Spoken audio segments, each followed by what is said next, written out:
비가 오고 장마가 시작되지요. 장마가 끝나면 뭐가 오지요? 무더위가 오지요. 알지요?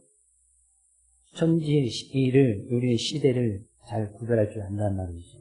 예수님께서 무화과 나무를 보면서 이야기하시네요.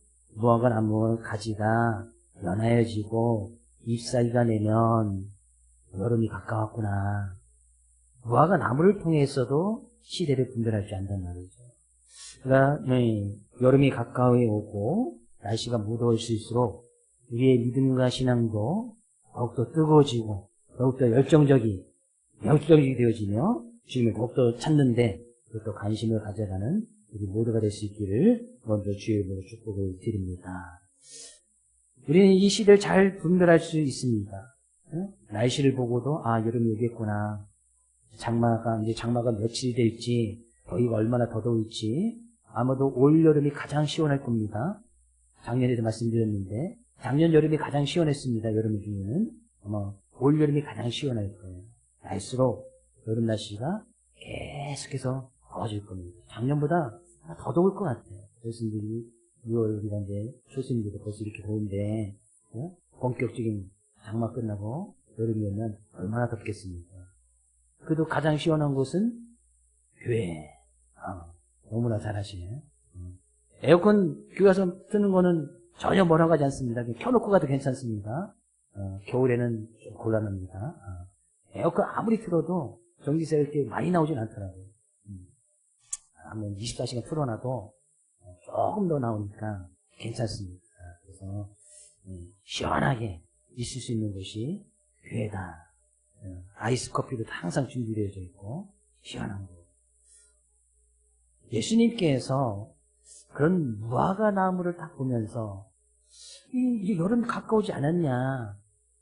그러면서 예수님께서 하신 말씀이 뭐예요? 33절에 가서 보니까 이와 같이 너희도 이 모든 일을 보거든 인자가 가까이 곧 문 앞에 이른 줄 알라.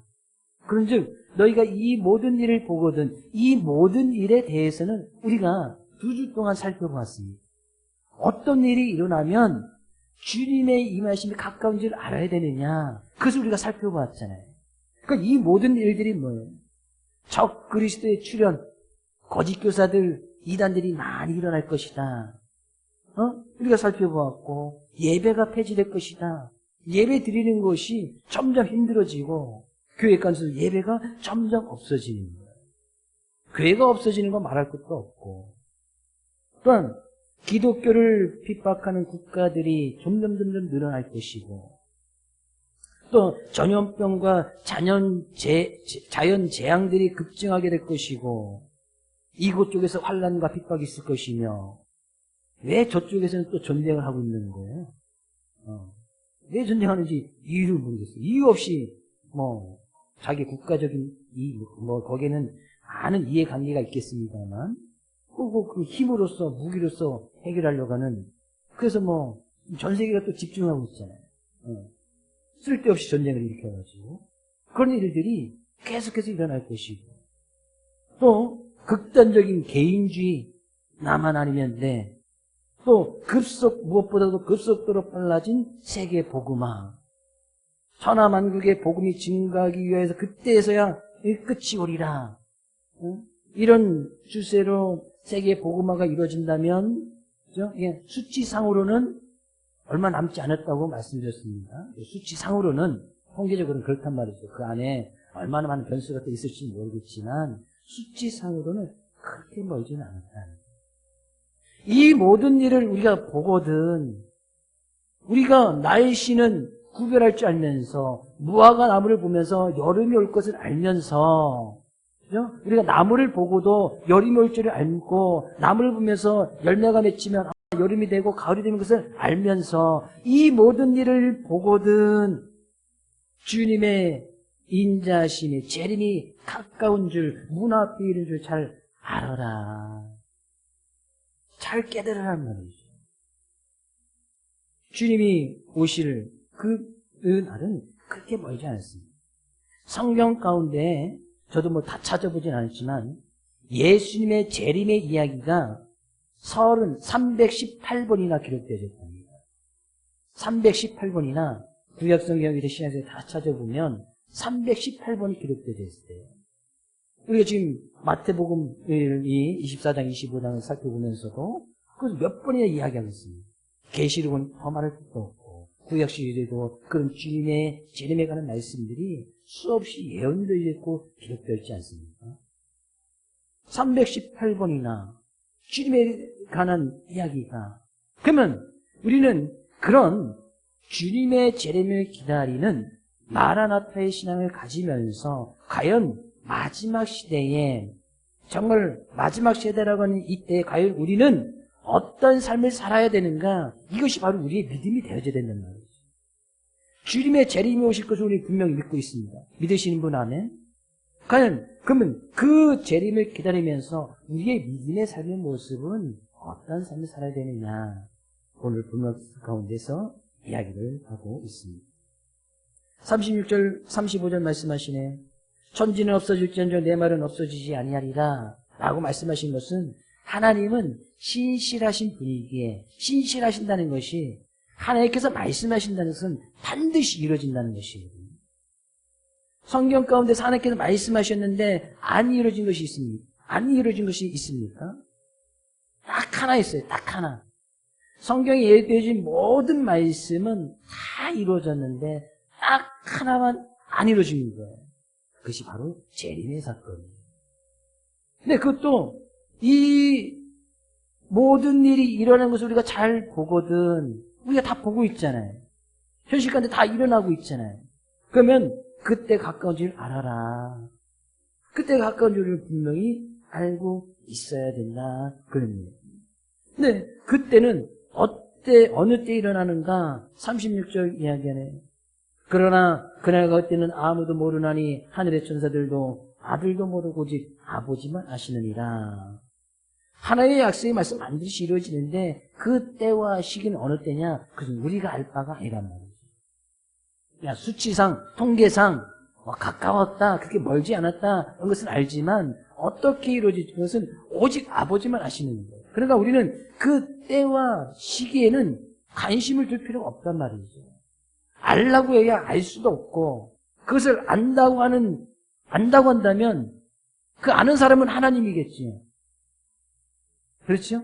그 안다고 하는 사람은 하나님이야. 왜? 하나님만 아시니까. 그래서 이 세상에 하나님이 얼마나 많은지 몰라요.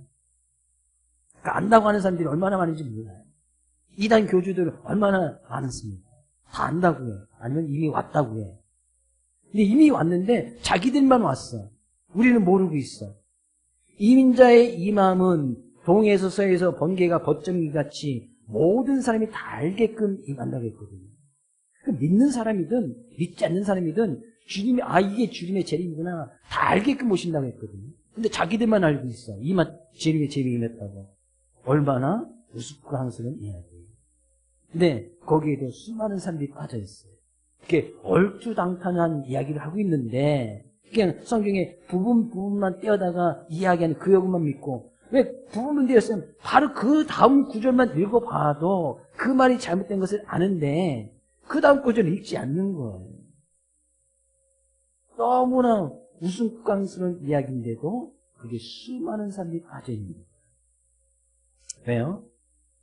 깨닫지 못하기 때문이다. 그날은 어떻게 임할 것이라고 이야기하고 있습니까? 37절 노아의 때와 같이 인자의 임함도 그러하리라. 노아의 때와 같이 임할 것이라는 거예요. 어떻게 해요? 39절 38절 홍수전에 노아가 방주에 들어간 날까지 사람들이 먹고 마시고 장가들고 시집가고 있으면서 홍수가 나서 그들 다 멸하기까지 깨닫지 못하였으니 인자의 임함도 이와 같으리라. 노아의 때, 창세기 6장에서 본 노아 홍수의 사건이 기록되어 있거든요. 그때 그 시대적인 상황의 사람들이 어땠는지 창세기 6장에서 이렇게 표현하고 있습니다. 사람의 죄악이 세상의 관영함과 그 마음의 모든 계획이 항상 악할 뿐임을 보시고, 사람들의 생각하는 것이 늘 악한 생각을 하는 거예요. 죄악된 모습이 세상에 늘 관영해져 있어. 그러니까 그 죄를 저지르는 것이 죄인 줄도 모르고 살아가는 그런 사람들이 너무나 많았단 말이에요.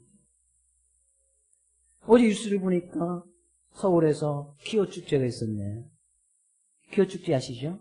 성소수자들이, 동생애들이 자기들의 성적인 권리를 인정해달라 라고 하는 그런 축제입니다.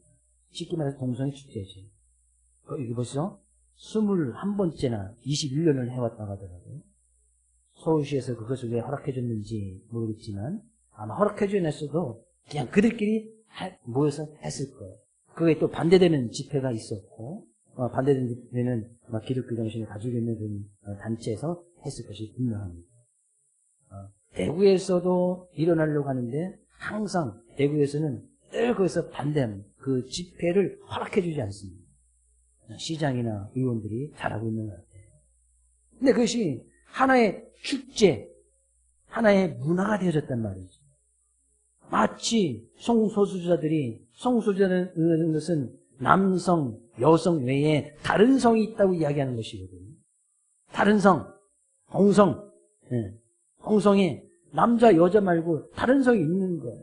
아니면 그 성을 자기가 결정할 수 있는 거예요. 내 성을 내가 결정할 수 있어. 그래서 아침에는 남자로 살았다가 저녁에는 여자로 살 수도 있어. 중성도 있어. 중성. 그럼 나에게는 남성도 있는 것 같고 여성도 있는 것 같고 사람마다 그 정도의 성 있잖아요. 저는 남자의 모습 있지만 자꾸 한 사람이 요새는 여성 호르몬이 많은지 자꾸 눈물 흘린다고 그래가지고서 저한테 그러더라고요. 여성스러워져 가는 거예요. 말이 많아졌다고 잔소리가 많아졌다고 자꾸 그래가지고 내가 여자인가 막 이렇게 되나? 그런 건 아니잖아요. 남자지만 왜 남자의 성격과 여자의 가질 수 있는 사람의 모습 가운데 다 가질 수 있단 말이죠. 그걸 갖다가 사람들은 중성이라고 표현하는 남자도 아니고 여자도 아니고 그런 사람들이 모여서 축제하는 거예요. 근데 그것이 벌써 수십 년째 하고 있으니까 사람들이 하나의 그것을 이제 문화라고 인정해 주는 거예요. 문화? 그럴 수도 있겠다. 처음에는 반대가 너무나 극심했는데 지금은 그렇게 하는 것도 그냥 그러려니 하고 넘어간다는 말이죠. 그 사람들이 계속해서 사는 이유는 바로 그거예요. 사람들에게도 그냥 인식이 그럴 수도 있겠다. 그 사람 인정해주자. 하나의 문화다. 그럴 수도 있겠지. 그 생각이 꾸준히 하는 거예요. 계속해서 반대해도 계속 할 거예요. 그 사람들의 인식이 바뀌다 보면 그것이 죄인 줄도 모르는 거예요. 그럴 수 있겠구나. 난 남자지만 저녁에는 여자로 살고 싶으면 여탕에 들어가서 그냥 목욕하는 거예요. 외국에는 그런 데도 있습니다. 실제적으로. 남탕, 여탕, 중탕. 그래서 내가 남자인데 여탕에 가서 목욕해도 외국에서는 전혀 문제되지 않는 그런 곳이 있어요. 아니면 중탕에 들어가든지. 괜찮겠죠? 그런데 우리나라는 아직까지는 그래도 그에 대한 좀 인식이 좀 있어서 아직까지는 그것이 안 되고 있지만 외국에서는 흔히 특히 유럽에서는 그렇게 해도 전혀 문제가 되지 않는 노아의 시대에 제약된 모습이 세상에 관영해져 있었는데 그것이 죄인 줄을 모르고 살아가는 그 시대였단 말이죠. 그럴 때에 노아의 때와 같이 지금 이 시대가 그러고 있지 않습니까? 죄를 져도 죄인지도 모르고 그가 죄가 있는데도 그 죄인지를 깨닫지 못하는 그러면서 그들은 먹고 마시고 장가들고 시집가고 있으면서 그들의 일상 가운데 모든 것을 행하면서 주님께서 경고하신 그 경고의 말씀은 깨달음이 전혀 없었다. 깨달음이 없었다는 거예요. 이 노아의 홍수에 대해서는 물론 노아의 때 하나님께서 직접 네가 보지 못했던 물의 심판이 있을 것이다. 노아의 때 노아에게 말씀하신 것도 있었지만 그 이전에 이미 에녹이라는 선지자는 노아의 증조 할아버지거든요. 그 증조 할아버지 때에 에녹에게 이미 경고하면서 말씀하셨어요. 유다서에 가서 보면 이 에녹에게 어떤 말씀하셨느냐? 무수 사람이 다 심판을 받을 것인데 경건치 않은 사람들이 경건치 않게 행동한 그거에 대해서 내가 심판하게 될 것이다. 에녹이 하나님의 말씀을 듣고 사람들에게 이렇게 선포하면서 경고합니다. 에녹 선지자가 그렇게 경고를 해요.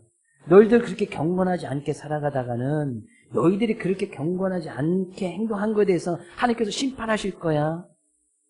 벌써 그 이전에 경고의 말씀을 주셨거든요. 그럼에도 불구하고 사람들이 그 경고하심을 받지 않는 거예요. 근데 노아의 때에 와서 노아가 그 말씀을 경고함을 받습니다. 히브리서 11장 7절 말씀 가서 볼까요? 같이 읽어보겠습니다.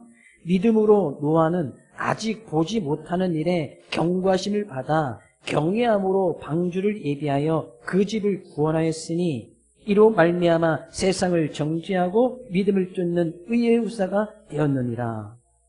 믿음으로 노아는 아직 보지 못한 일, 노아의 시대까지 홍수라는 것이 단 한 번도 나지 않았어요. 물의 심판이 있을 것이다, 홍수가 있을 것이다, 한 번도 경험해보지 못한 거예요. 비는 내렸지. 하나님께서 그의 때에 따라서 그들에게 곡식을 주시고 먹을 것을 주시기 위해서 하늘에서 비는 주셨는데, 하늘에서 비가 많이 와서 홍수가 일어나는 것은 한 번도 보지도 못했고 경험하지 못했던 일이에요. 그러니까 사람들이 설마 깨달음이 없는 거예요. 그러면서 먹고 마시고 장가가고 시집가는 일에만 신경을 썼지 하나님께서 주신 그 경고의 말씀은 전혀 받지 않는 거예요. 근데 그런 아직 한 번도 보지 못한 일에 그렇게 경고했던 그것에 노아만 그 말씀을 믿은 거예요. 그 말씀만 깨달음이 있었던 거예요.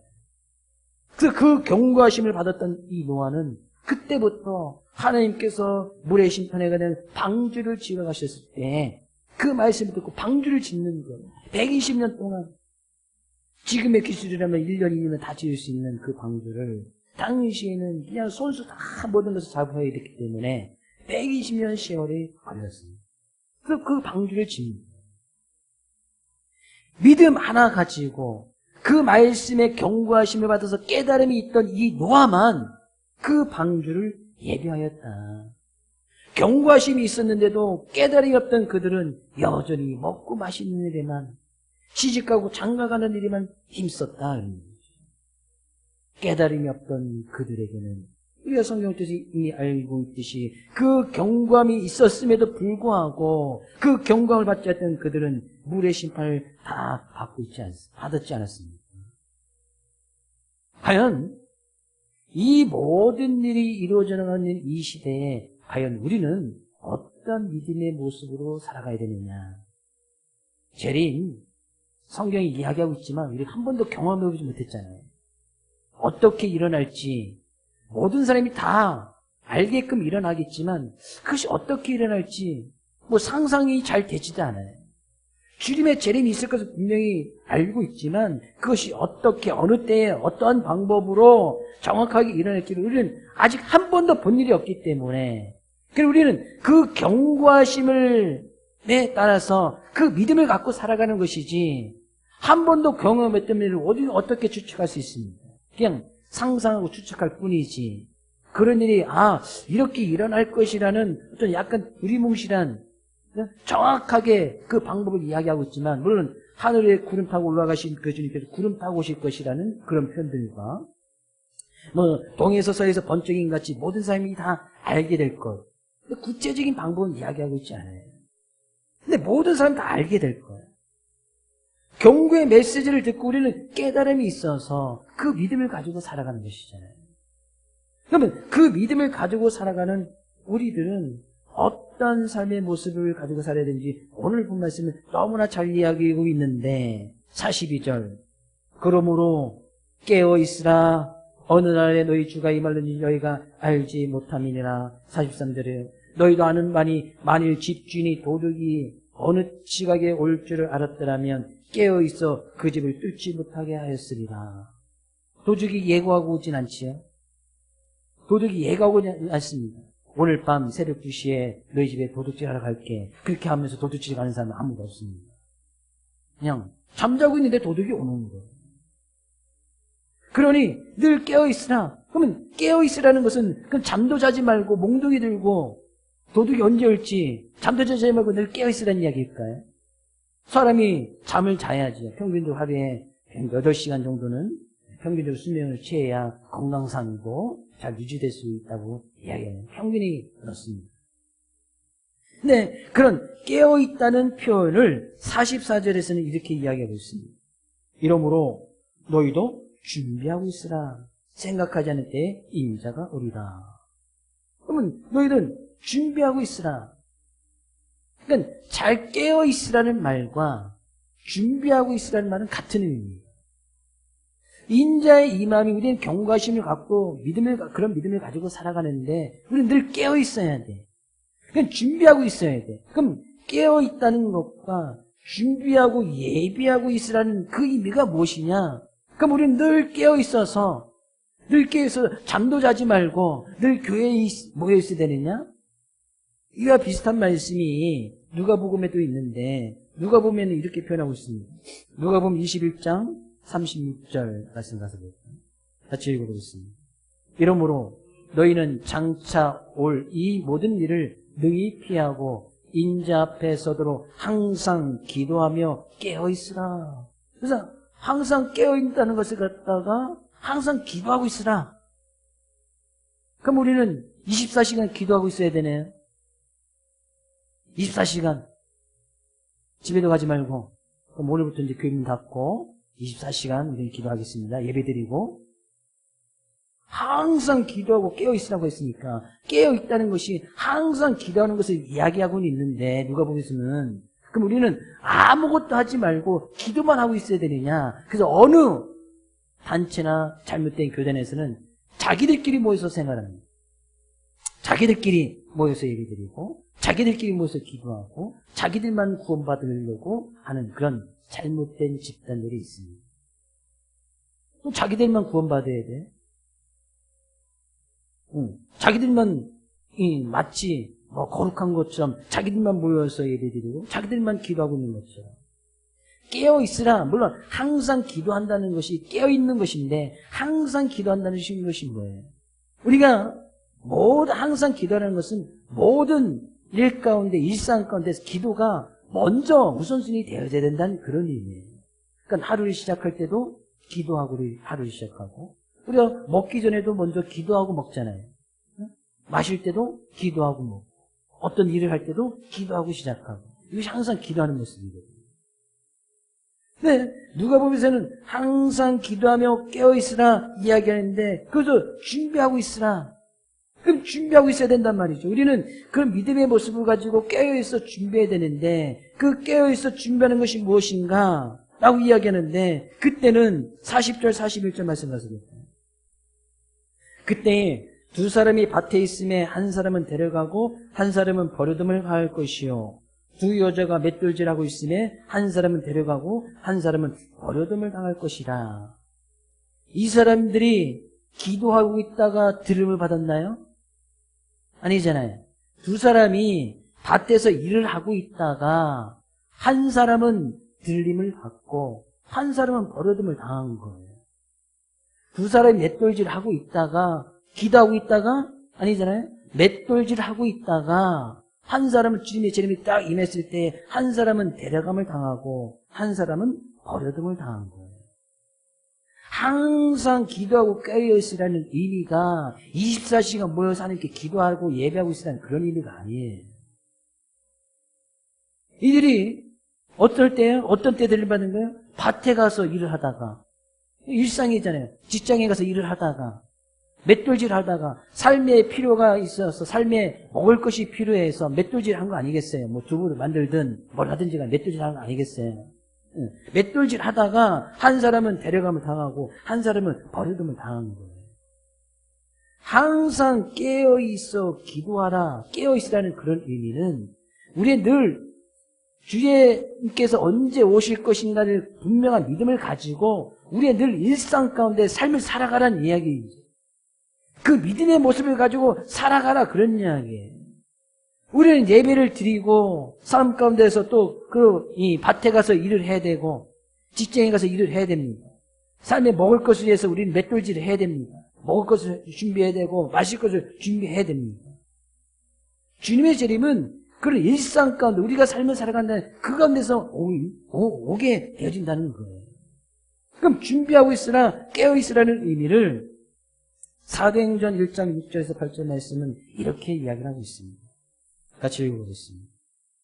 사도행전 1장 6절에서 8절. 저희가 그들이 모였을 때에 예수께 여쭈어 이르되 주께서 이스라엘 나라를 회복하심이 이때니까 하니 이르시되 때와 시기는 아버지께서 자기의 권한에 두셨으니 너희가 알 바 아니요 오직 성령이 너희에게 임하시면 너희가 권능을 받고 예루살렘과 온 유대와 사마리아 땅까지 이르러 내 증인이 되리라 하시니라.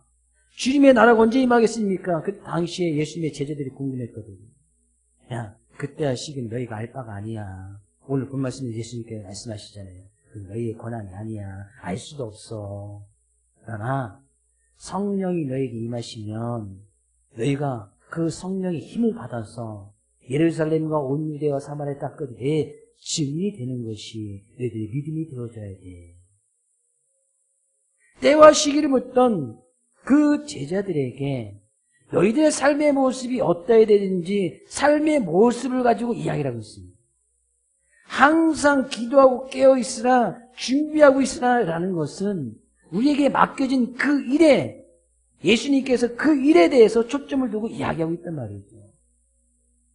항상 깨어있어 준비하라는 것은 우리가 주님 앞에 예배를 드리고 나서 일상적인 삶의 모습에서 밭을 갈 때, 직장에서 일을 할 때 거기에서 증인된 삶의 모습으로 살아가라는 거예요.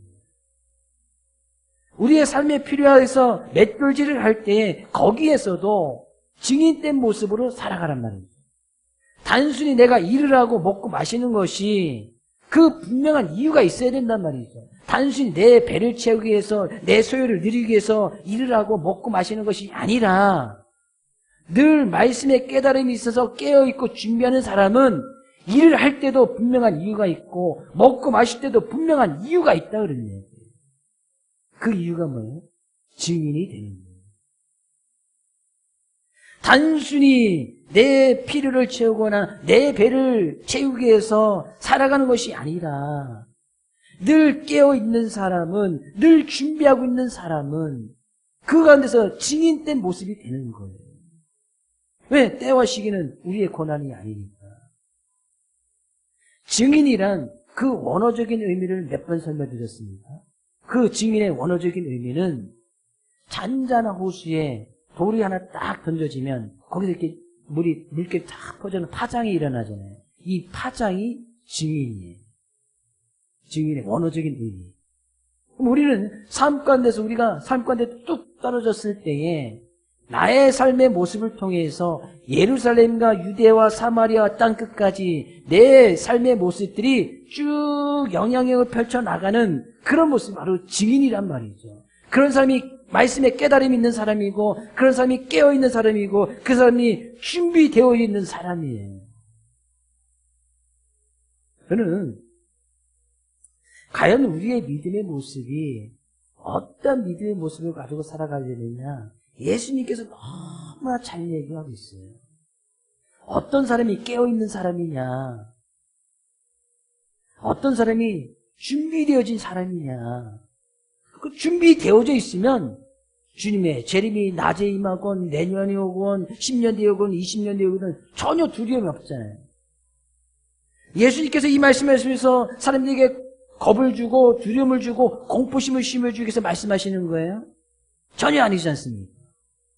그냥 잘 깨어져 있으면, 준비되어 있으면, 증인된 모습으로 살아가면 도적같이 주님이 임해도 우리는 겁이 없는 거예요. 두려움이 없는 거 아니겠습니까?